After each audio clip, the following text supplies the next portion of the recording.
Yesterday, at 5:21 a.m. local time on July 23, 2026, the ground began to shake back and forth in the Panhandle of Texas. An unexpected moderate magnitude earthquake had just struck, which registered in as a magnitude 5.0 and originated at a spot approximately 67 miles northeast of the city of Amarillo.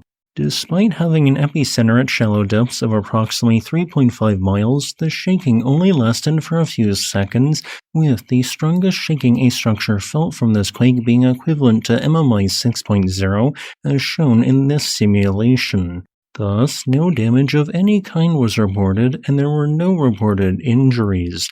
What had just occurred was nevertheless one of the largest historical earthquakes to strike Texas, ranking in as its 10th largest.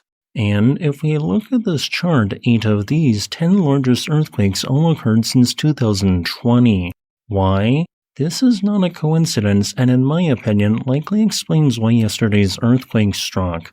Although I cannot conclusively conclude one way or the other, in my opinion I suspect that the July 23, 2026 Texas earthquake was probably an induced earthquake related to the oil and gas industry, just was unlikely to specifically be due to fracking. I say this because in my opinion another culprit seems statistically more likely: wastewater injection. Texas, unlike say California, is not exactly widely associated with the potential for frequent earthquakes large enough to be felt. This assertion is seemingly backed by the fact that on a U.S. Geological Survey color code scale indicating earthquake hazard, the most hazardous area in Texas is only colored yellow, while the vast majority of California is colored maroon, red, orange, and yellow. Yet, since the beginning of 2026 in the contiguous United States, while California has been the site of the most magnitude 2.5 or larger earthquakes by state, Texas surprisingly comes in as a not-so-distant third place. This is not normal. If we go back only a mere 41 years and examine the same first 7 months and 23-day time span in 1985, Texas did not have a single magnitude 2.5 or larger earthquake. This was also the same story for Oklahoma, and New Mexico only produced 2 such quakes during that 1985 time span, and yet these 2 states in 2026 now rank 6th and 4th respectively.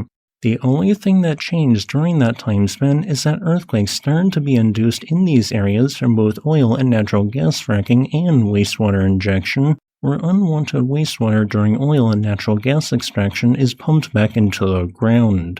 You see, anytime the stress regime of an area is changed due to the addition or removal of large amounts of rock or by other means, or fluids are input into the ground, regional faults become more likely to slip and generate earthquakes.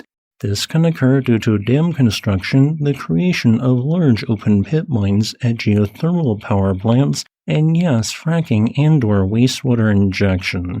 Wastewater in the oil and gas industry is generally injected below the oil-bearing layer, spreading out in a porous rock layer.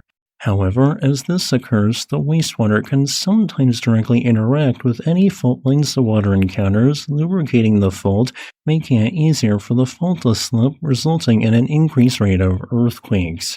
It can also, through displacement, put additional strain on adjacent or vaguely close-by fault lines, sometimes multiple miles away, making them more likely to slip, which in my opinion was the direct cause of Thursday's earthquake. And the closest oil and gas extraction site is seemingly less than 2 miles away from the earthquake epicenter. This earthquake occurred on oblique fault, specifically a left lateral normal fault, although it was primarily strike-slip. In my interpretation, a buried and not visible fault line generated this seismicity, likely related to a pre-existing zone of weakness in the crust, known as both the Southern Oklahoma Elacogan and the Wichita Mega Shear. While this diagram shows a cross-section of the former feature in Oklahoma, I interpret that one of the similar buried high-angle faults was the cause of Thursday's earthquake. And while I could be getting my numbers wrong, I find it a tad suspicious that the earthquake epicenter was at 18,700 feet depth, while the primary regional oil-bearing rock layer is at about 20,000 feet depth.